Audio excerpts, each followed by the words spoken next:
A primeira coisa que nós temos que entender de herança sexual é que durante a reprodução sexuada vai ocorrer a determinação do sexo do organismo, tá? É exatamente no processo de fecundação, exatamente neste momento, onde os gametas eles vão carregar aqueles cromossomos sexuais que vão formar um novo indivíduo. E também vão ser responsáveis por características que estarão diretamente relacionadas ao sexo, tá? Esses cromossomos, nós temos a configuração cromossômica de 2N, com um total de 46 cromossomos. Lembre que esses 46 cromossomos serão divididos em duas categorias: os autossômicos, que são aqueles cromossomos compartilhados entre os machos e as fêmeas, e os alossômicos, que são os cromossomos sexuais. Lembre que os cromossomos X e Y, eles são homólogos e fazem parte do pareamento durante a meiose. Porém, eles vão apresentar formas um pouco diferentes e o pareamento deles será parcial. Observe aqui abaixo, ó, nós vamos ter o cromossomo X e o cromossomo Y. Você consegue verificar que o formato deles é diferente em parte, tá? Do centrômero para baixo, eles têm uma região homóloga, e do centrômero para cima, você verifica que essa região ela não é homóloga, certo? Então vamos aqui, ó. O cromossomo X, ele é um cromossomo submetacêntrico, ok? Que apresenta-se tanto no sexo masculino quanto também no sexo feminino.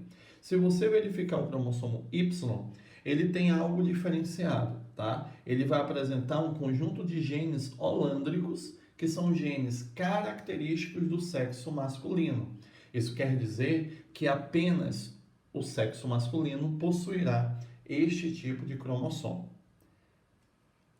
Como se dá a diferenciação sexual? Existem vários tipos de determinação de sistemas sexuais, tá? Nós vamos comentar hoje sobre os 4 principais, que é o sistema XY, X0, ZW e Z0, certo? O XY também é conhecido como sistema Liga-Eus.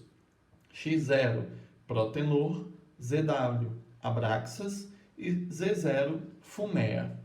Aqui ao lado na tabelinha, nós podemos verificar o seguinte, que no sistema Liga-Eus, os machos são heterogaméticos, enquanto que a fêmea ela é homogamética, ou seja, o macho ele pode produzir um gameta X e um gameta Y, e a fêmea vai produzir apenas o gameta X. Por isso que é a nomenclatura homogamética, gametas iguais. Quando você vai no sistema protenor, que é o X0, o macho ele passa a ser X0. A fêmea ela continua sendo homogamética, tá? Ela permanece XX, como no exemplo anterior. No Abraxas, muda a nomenclatura, muda a sequência aqui dos cromossomos. Verifique que no Abraxa, o macho ele é ZZ, ele passa então a ser homogamético, e a fêmea agora que passa a ser heterogamética, ZW. Fumea, o macho continua apresentando, né, o fato de ser homogamético, o macho continua homogamético. No Fumeia, o macho continua homogamético e a fêmea agora passa a ser Z0. Falando um pouquinho mais sobre os cromossomos alossômicos, nós verificamos aqui, ó, uma região homóloga, como nós já falamos, são essas duas regiões abaixo, né, são justamente responsáveis por este pareamento, que é um pareamento parcial, e existe a região não homóloga do X e a região não homóloga do Y.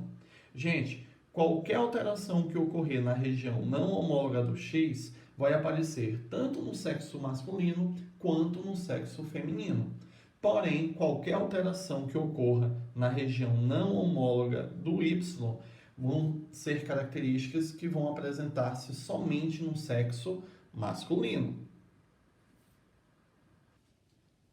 Os tipos de herança são ligada ao sexo, restrita ao sexo, efeito limitado ao sexo, influenciada pelo sexo e parcialmente ligada ao sexo. Verifiquem que a herança ligada ao sexo, ela vai afetar diretamente o cromossomo X. Isto quer dizer que tanto o sexo masculino quanto o sexo feminino apresentarão esta característica. Na herança restrita ao sexo, verifiquem que vai aparecer apenas no cromossomo Y. Isto quer dizer que apenas o sexo masculino apresentará esta manifestação.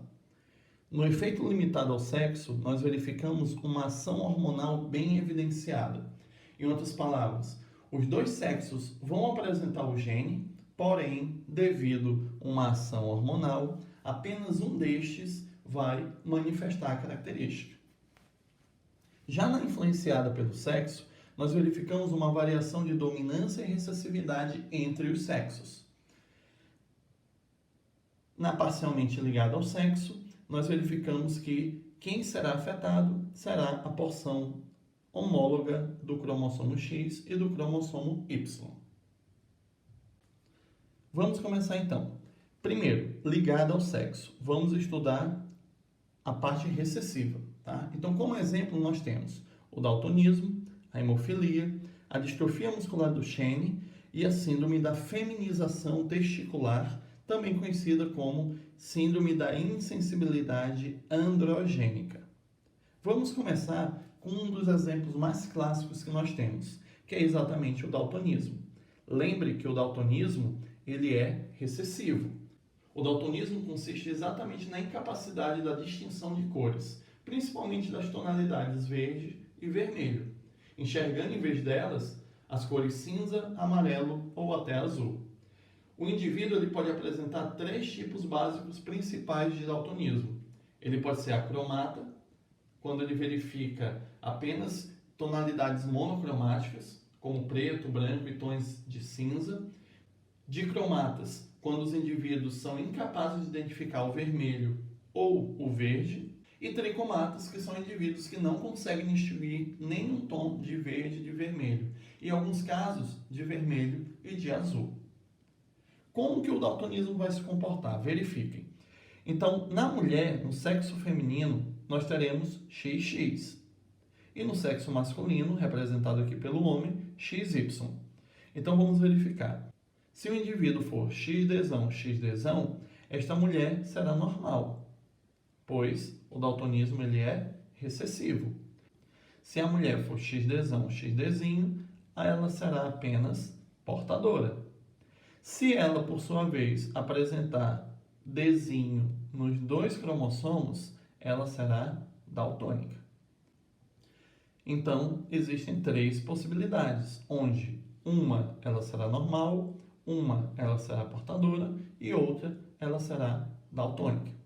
É interessante observar que para uma mulher daltônica, como ela vai doar um desses dois cromossomos a seus filhos, observem que se ela tiver um menino, o menino obrigatoriamente vai receber um desses cromossomos e ele também será daltônico. No homem, basta ter apenas uma cópia do X para que ele seja daltônico. Observem que ele tem um X e um Y.